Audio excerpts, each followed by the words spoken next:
ರಟ್ಟ ಮಾರ್ತಾಂಡ, ಶ್ರೀವಲ್ಲಭ, ಅತಿಶಯ ಧವಳ, ನೀತಿ ನಿರಂತರ, ರಾಜಸಿಂಹ, ಲಕ್ಷ್ಮೀವಲ್ಲಭೇಂದ್ರ, ನೃಪತುಂಗ ಹೀಗೆ ಸಾಕಷ್ಟು ಬಿರುದುಗಳನ್ನು ಧರಿಸಿ ತನ್ನ ಪ್ರಜೆಗಳಿಗಾಗಿ ಕೈ ಬೆರಳುಗಳನ್ನೇ ದೇವಿಗೆ ಬಲಿಕೊಟ್ಟ ಕನ್ನಡಿಗರ ಹೆಮ್ಮೆಯ ಅರಸ, ದಕ್ಷಿಣದ ಅಶೋಕ ಚಕ್ರವರ್ತಿ ಎಂಬ ಹೆಗ್ಗಳಿಕೆಗೆ ಪಾತ್ರರಾದ ರಾಷ್ಟ್ರಕೂಟರ ಶ್ರೇಷ್ಠ ದೊರೆ, ಅಮೋಘ ವರ್ಷ ನೃಪತುಂಗ.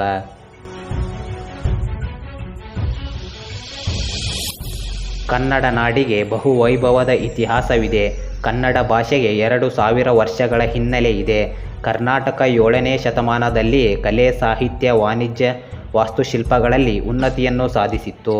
ಈ ಮಣ್ಣನ್ನು ಆಳಿದ ಅರಸರು ತಮ್ಮ ಚಾತುರ್ಯ, ಪರಾಕ್ರಮ, ಧೀಮಂತಿಕೆಗಳಿಂದ ಕರುನಾಡಿನ ಇತಿಹಾಸವನ್ನು ಸುವರ್ಣಾಕ್ಷರಗಳಿಂದ ಸಿಂಗರಿಸಿದ್ದಾರೆ. ಇಂತಹ ದೊರೆಗಳಲ್ಲಿ ಅಮೋಘ ವರ್ಷ ನೃಪತುಂಗ ಅವರು ಸಹ ಪ್ರಮುಖರಾಗಿದ್ದಾರೆ.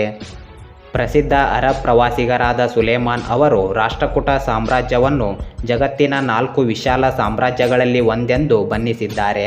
ಅಮೋಘ ವರ್ಷ ನೃಪತುಂಗ ಅವರು ರಾಷ್ಟ್ರಕೂಟ ವಂಶದ ಪ್ರಸಿದ್ಧ ಚಕ್ರವರ್ತಿಯಾಗಿ ಮೆರೆದವರು. ಈ ಧೀರ ದೊರೆಯ ಸುಂದರ ಹೆಸರಿನಲ್ಲಿ ಕನ್ನಡಿಗರ ಮೈ ನವಿರೇಳಿಸುವ ದಿವ್ಯ ಶಕ್ತಿ ಇದೆ. ಕನ್ನಡಿಗರ ಸಾಹಸ, ಸಾಮರ್ಥ್ಯ, ಸಹನೆ, ಸೌಹಾರ್ದ ಸಂಸ್ಕೃತಿಗೆ ಸಂಕೇತವಾಗಿ ನಿಲ್ಲುತ್ತದೆ.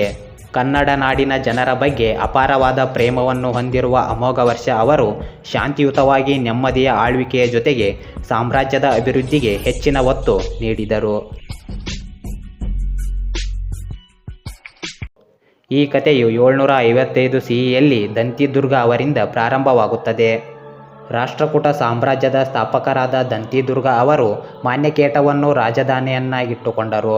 ಇವರು ಬಾದಾಮಿ ಚಾಲುಕ್ಯರ ಕೊನೆಯ ದೊರೆಯಾದ 2ನೇ ಕೀರ್ತಿವರ್ಮನ್ ಅವರನ್ನು ಸೋಲಿಸುವ ಮೂಲಕ ಸಂಪೂರ್ಣ ಸಾಮ್ರಾಜ್ಯಶಾಹಿ ಸ್ಥಾನವನ್ನು ಪಡೆದುಕೊಂಡರು. ಕಾಲಾನಂತರ ದಂತಿದುರ್ಗ ಅವರು ಮಕ್ಕಳಿಲ್ಲದೆ ನಿಧನರಾದರು.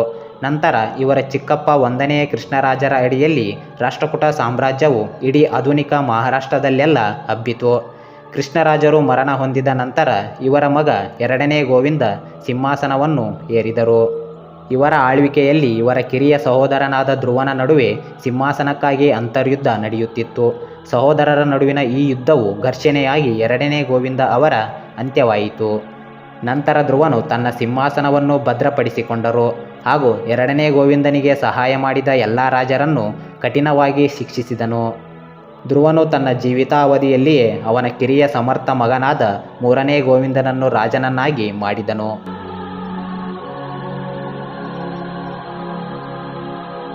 ಜಗತ್ತುಂಗ, ಕೀರ್ತಿನಾರಾಯಣ, ಜನವಲ್ಲಭ, ತ್ರಿಭುವನಧವಳ, ಪ್ರಭುತವರ್ಷ, ಶ್ರೀವಲ್ಲಭ ಎಂಬ ಹಲವಾರು ಬಿರುದುಗಳನ್ನು ಪಡೆದ 3ನೇ ಗೋವಿಂದ ಅವರು ರಾಷ್ಟ್ರಕೂಟರ ಶ್ರೇಷ್ಠ ದೊರೆಗಳಲ್ಲಿ ಒಬ್ಬರಾಗಿದ್ದಾರೆ.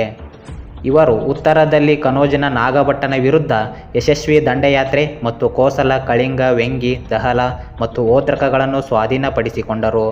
3ನೇ ಗೋವಿಂದ ಅವರು ತಮ್ಮ ತಂದೆಯ ನಿರೀಕ್ಷೆಗಳಿಗಿಂತ ಉತ್ತಮವಾಗಿ ಆಡಳಿತ ನಡೆಸಿದರು.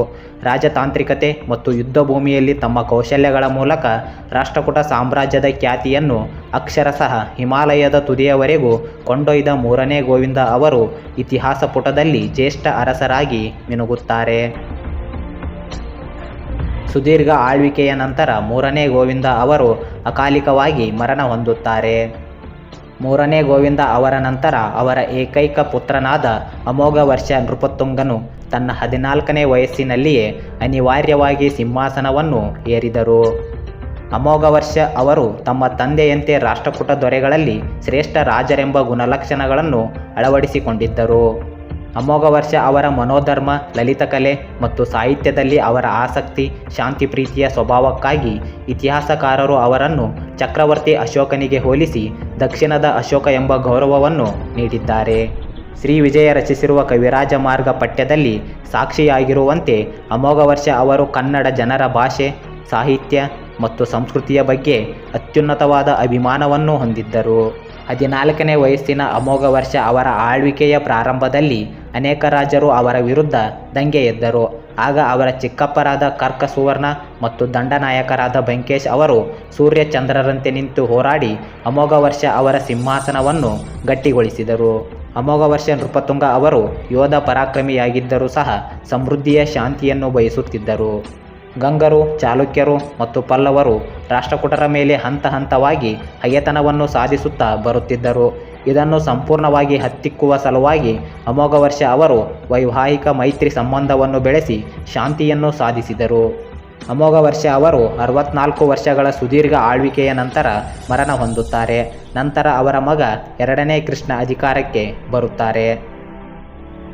ಹೀಗೆ ರಾಷ್ಟ್ರಕೂಟರ ರಾಜನ ಸ್ಥಾನವು ಆನುವಂಶಿಕವಾಗಿತ್ತು. ಅಂತಿಮವಾಗಿ ಚಕ್ರವರ್ತಿ 4ನೇ ಇಂದ್ರ ಅವರ ಆಳ್ವಿಕೆಯಿಂದ ರಾಷ್ಟ್ರಕೂಟ ಸಾಮ್ರಾಜ್ಯವು ಕೊನೆಗೊಳ್ಳುತ್ತದೆ. ನಂತರ ಈ ಸಾಮ್ರಾಜ್ಯವನ್ನು ಚೋಳರು ಮತ್ತು ಇತರ ರಾಜವಂಶಗಳು ವಶಪಡಿಸಿಕೊಂಡರು. ಅವರೂ ಸಹ ಅದ್ಭುತವಾದ ರಾಷ್ಟ್ರಕೂಟರ ಆಡಳಿತ ನೀತಿಯನ್ನೇ ಅನುಸರಿಸಿದರು. ಅಮೋಘವರ್ಷ ನೃಪತುಂಗ ಅವರು ತಮ್ಮ ಪ್ರಜೆಗಳ ಬಗ್ಗೆ ಆಳವಾದ ಕಾಳಜಿಯನ್ನು ಹೊಂದಿದ್ದರು. ಒಮ್ಮೆ ಒಂದು ವಿಪತ್ತು ಪ್ರಜೆಗಳಿಗೆ ಅಪಾಯವನ್ನುಂಟು ಮಾಡಿದಾಗ ಅಮೋಘವರ್ಷ ಅವರು ತಮ್ಮ ಹೆಬ್ಬೆರಳನ್ನು ಕೊಲ್ಲಾಪುರದ ಮಹಾಲಕ್ಷ್ಮಿಗೆ ಬಲಿಯಾಗಿ ಅರ್ಪಿಸಿದ್ದರು. ಈ ಕಾರಣದಿಂದಾಗಿ ಅವರನ್ನು ಜೀಮುತ ವಾಹನರಂತಹ ಪುರಾಣ ವೀರರಿಗೆ ಹೋಲಿಸಲಾಗಿದೆ. ಅಮೋಘವರ್ಷ ಅವರು ಶಾಂತಿಪ್ರಿಯ, ಸಾಹಿತ್ಯದ ಪೋಷಕ ಮತ್ತು ಸ್ವತಃ ವಿದ್ವಾಂಸರಾಗಿದ್ದರು. ಅವರು ಜನಸೇನಾಚಾರ್ಯ, ಮಹಾವೀರಾಚಾರ್ಯ, ಶಕಟಾಯನ, ಶ್ರೀವಿಜಯ ಮತ್ತು ಇತರ ವಿದ್ವಾಂಸರನ್ನು ಪೋಷಿಸಿದರು. ಶ್ರೀ ವಿಜಯ ರಚಿಸಿದ ಕವಿರಾಜ ಮಾರ್ಗವು ಕನ್ನಡದ ಮೊದಲ ಸಾಹಿತ್ಯ ಕೃತಿಯಾಗಿದೆ. ಇದರಲ್ಲಿ ಕರ್ನಾಟಕವು ಕಾವೇರಿಯಿಂದ ಗೋದಾವರಿಯವರೆಗೆ ಹಬ್ಬಿದೆ ಎಂದು ಉಲ್ಲೇಖಿಸಲಾಗಿದೆ. ಕಾವ್ಯ ಮೀಮಾಂಸೆ, ವ್ಯಾಕರಣ, ಛಂದಸ್ಸು ಮುಂತಾದ ವಿಷಯಗಳನ್ನು ವಾಸ್ತವವಾಗಿ ಹೊಂದಿರುವ ಕವಿರಾಜ ಮಾರ್ಗವು ಕನ್ನಡ ನಾಡು, ನುಡಿ ಮತ್ತು ನಾಡಿಗರ ಬಗ್ಗೆ ಅನೇಕ ಮಹತ್ವದ ಮಾತುಗಳನ್ನು ಹೇಳುತ್ತದೆ. ಕನ್ನಡಿಗರು ಮತ್ತು ಕನ್ನಡ ಭಾಷೆಯ ಸ್ವರೂಪವನ್ನು ಕುರಿತು ಅನೇಕ ಮಾಹಿತಿಯನ್ನು ಕೊಡುತ್ತದೆ. ಹಾಗೆ ಕನ್ನಡ ಸಾಹಿತ್ಯದ ಪ್ರಾಚೀನತೆ ಮತ್ತು ಆ ಕಾಲದ ಸಂಸ್ಕೃತಿಯನ್ನು ಅರಿಯಲು ಇದೊಂದು ಮಹತ್ವದ ಸ್ಥಾನವನ್ನು ಪಡೆಯುತ್ತದೆ. ಅಮೋಘವರ್ಷ ನೃಪತುಂಗ ಅವರು ಜೈನ ಬೋಧಕರಲ್ಲಿ ಒಬ್ಬರಾಗಿದ್ದರು. ಅವರು ಜೈನ ಧರ್ಮವನ್ನು ಮಾತ್ರವಲ್ಲದೆ ಬ್ರಾಹ್ಮಣ ಧರ್ಮವನ್ನು ಸಹ ಪ್ರಚಾರ ಮಾಡಿದರು ಮತ್ತು ತಮ್ಮ ಪ್ರಜೆಗಳ ಕಲ್ಯಾಣಕ್ಕಾಗಿ ಹಲವಾರು ಆಚರಣೆಗಳನ್ನು ಮಾಡಿದರು. ಅವರು ತಮ್ಮ ಎಲ್ಲ ನೆರೆಹೊರೆಯವರೊಂದಿಗೆ ಮತ್ತು ಸಾಮಂತರೊಂದಿಗೆ ಸ್ನೇಹದಿಂದ ಇರಲು ಆದ್ಯತೆ ನೀಡಿದರು.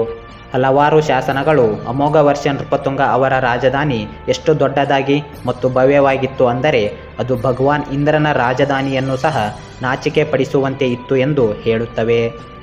ಅಮೋಘವರ್ಷ ನೃಪತುಂಗ ಅವರು ಕನ್ನಡದ ಹೆಮ್ಮೆಯ ಹೆಮ್ಮರವಾಗಿ ದಕ್ಷಿಣದ ಅಶೋಕ ಚಕ್ರವರ್ತಿಯಾಗಿ ಸತ್ಯ, ಶಾಂತಿಯ, ಸಮೃದ್ಧಿಯ ಆಳ್ವಿಕೆ ನಡೆಸಿ ಕನ್ನಡ ನಾಡಿನ ಇತಿಹಾಸ ಪುಟದಲ್ಲಿ ಬರುವ ದಿಟ್ಟ ಧೀಮಂತ ರಾಜರ ಪಟ್ಟಿಯಲ್ಲಿ ಇವರ ಸ್ಥಾನ ಯಾವಾಗಲೂ ಆದಿಯಲ್ಲಿರುತ್ತದೆ.